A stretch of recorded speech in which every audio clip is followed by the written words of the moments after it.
Bonjour.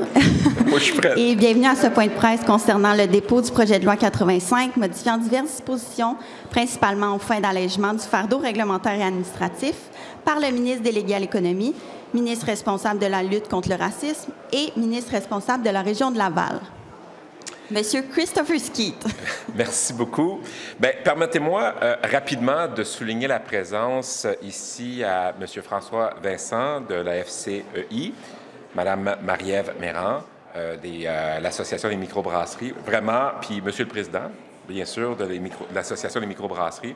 C'est vraiment une belle journée. Je suis fier de vous annoncer cette belle nouvelle du dépôt du projet de loi 85 sur l'allègement réglementaire et administratif que je viens tout juste de déposer à l'Assemblée nationale. Comme vous le savez, ça fait partie de mes mandats de coordonner l'action gouvernementale en matière d'allègement réglementaire. C'est pour moi une priorité, mais aussi pour notre gouvernement, et ça me tient particulièrement à cœur. Avant d'être en politique, j'étais moi-même entrepreneur. Je sais donc à quel point les règles gouvernementales peuvent être lourdes pour les entreprises, particulièrement les PME. Surtout les petites PME avec des ressources limitées. Je veux qu'on simplifie la vie des entrepreneurs dans toutes les régions, aux 4 coins du Québec. C'est ma première mission. Déjà en 2020, on a dévoilé un plan d'action gouvernemental en matière d'allègement réglementaire et administratif. Je pense qu'on peut faire un bilan, même s'il nous reste un peu de temps et il nous reste un peu de cibles à atteindre. Avec 47 mesures, on vise à réduire de 10 % le nombre de formalités administratives imposées aux entreprises. On veut diminuer de 15 % et abaisser leur coût de 20 %. Il nous reste encore du chemin à faire, mais le 31 mars 2024, on a réduit au total un nombre de formalités administratives de 9 %, alors ça se compare à 15 de l'objectif, et le coût de 18 %, ça se compare à l'objectif de 20. Ça veut dire qu'on est tout près d'atteindre 200 millions d'économies pour nos entreprises, et c'est quelque chose qui me rend très fier. Actuellement, 22 des 47 mesures comprises dans notre plan d'action gouvernemental ont été réalisées, et d'autres sont en cours d'être réalisées. Pour être encore plus efficace, on a pris un engagement qu'aucun gouvernement du Québec n'avait pris auparavant en matière d'allègement réglementaire. On s'est engagé à déposer un projet de loi omnibus par année en allègement réglementaire, ce qui va toucher plusieurs ministères et organismes. En 2021, on a commencé cette tradition qu'on souhaite enrichir et connaître davantage, enraciner et qu'on souhaite faire connaître davantage par nos entreprises. En tout, les 2 derniers projets de loi omnibus que nous avons déposés ont permis de déployer 66 mesures supplémentaires pour alléger le fardeau administratif dans plusieurs secteurs clés. Pour les amateurs de chiffres, le projet de loi 103 a dégagé 7,9 millions de dollars. Le projet de loi 17 que nous avons adopté l'année passée s'est dégagé à 7 millions. Aujourd'hui, on poursuit le travail avec le projet de loi 85, qui est le plus important jusqu'à maintenant en matière d'allègement réglementaire.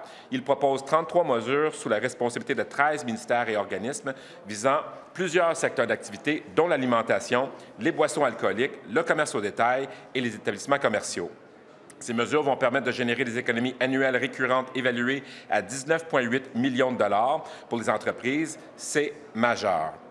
Avec ce projet de loi, on répond à des demandes récurrentes des entreprises québécoises. Les grandes avancées pour le secteur des boissons alcooliques, on va permettre davantage la sous-traitance des activités de fabrication et la livraison des boissons alcooliques. Ces allègements étaient attendus depuis longtemps par l'industrie.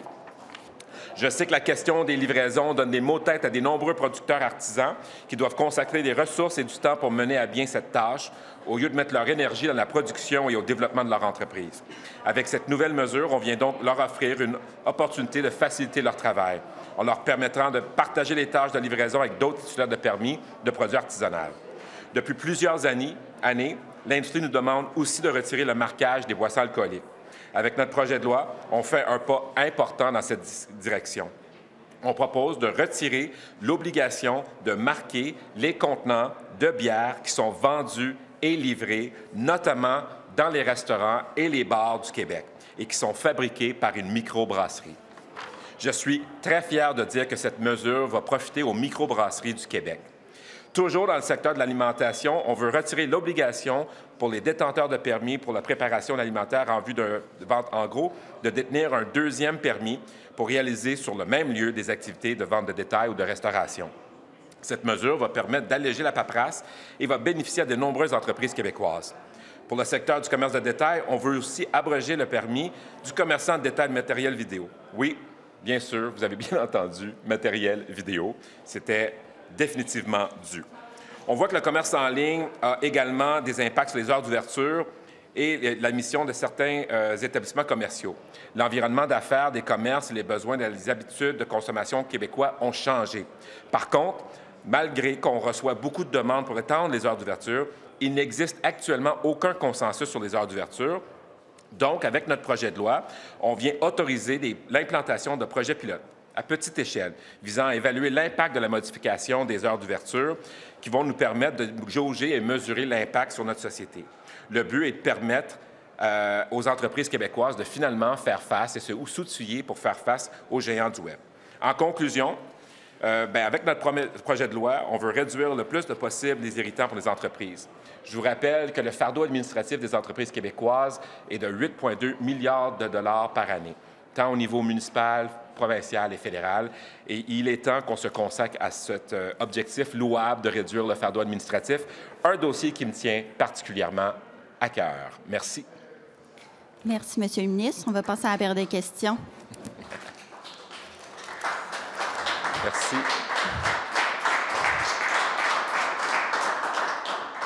Oui, bonjour, M. Ski, Thomas Laberge pour la presse canadienne. Une des mesures fortes, donc, c'est la fin du timbrage pour les bières de micro. Pourquoi cette mesure était aujourd'hui considérée comme désuète? Bien, vous savez, il y a eu beaucoup de changements dans la tarification, puis l'harmonisation des prix a fait en sorte que le timbre, bien, il devenait un peu archaïque. Imaginez un entrepreneur qui a 3-4 employés, qui doit consacrer un emploi à temps plein pour apposer des collants sur un contenant qui, dans le fond, n'a plus de sens dans le sens taxation. Alors, c'était rendu désuet, c'était rendu quelque chose qui était dépassé. C'était un lourd fardeau administratif pour les microbrasseries qui sont le cœur des produits terroirs régionaux. Puis, fait qu'on s'est dit qu'il était temps qu'on les enlève. Là, ma compréhension, au fond, c'est que c'est juste retiré pour les microbrasseries. Donc, les gros producteurs vont devoir continuer de timbrer leurs contenants? En fait, ils ont demandé de ne pas être touchés par cette mesure-là, donc on est à l'écoute de leurs demandes. On réduit le fardeau administratif pour ceux qui l'ont demandé jusqu'à 15 millions de litres. OK. Est-ce qu'on peut savoir pourquoi ils n'ont pas demandé? Il me semble que... Ah, bien là, il faudrait leur demander. OK. Je te fais l'habitude, les entreprises... Non, bien, ils ont leur raison. Je vais les laisser expliquer leur raison. C'est bon. Je voyais aussi qu'il y avait eu des reportages récemment. Il y a eu des descentes policières, donc des entreprises qui ont eu des problèmes, notamment, par exemple, parfois des erreurs d'étiquetage qui n'étaient pas des erreurs volontaires.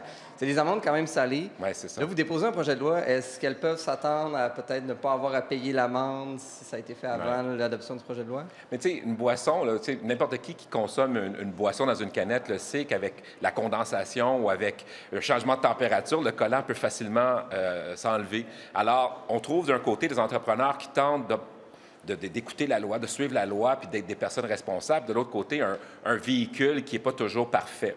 On a vu dans les dernières semaines des opérations policières, justement, pour contrer et valider la présence de ces étiquettes-là. Moi, je tiens à dire, nos policiers font un travail extraordinaire. Puis, c'est important de le soulever. Par contre, dans ce cas-ci, les plaintes qui ont été reçues par la police au DPCP ou au centre qui reçoit ces plaintes-là, je ne sais pas si c'est le DCPP, là, mais ils vont devoir analyser, compte tenu des changements législatifs, la pertinence de procéder avec ce qui a été déposé. Je vais laisser le ministère de la Justice répondre sur cette façon-là. Mais normalement, la tradition voudrait que quand quelque chose est désormais permis, il y a des opportunités. Il pourrait y avoir une forme de pardon pour ces microbrasseries-là. Oui. OK, parfait. Merci. Merci. C'est ce qui met fin au point de presse. Merci beaucoup. Merci beaucoup tout le monde. Bravo.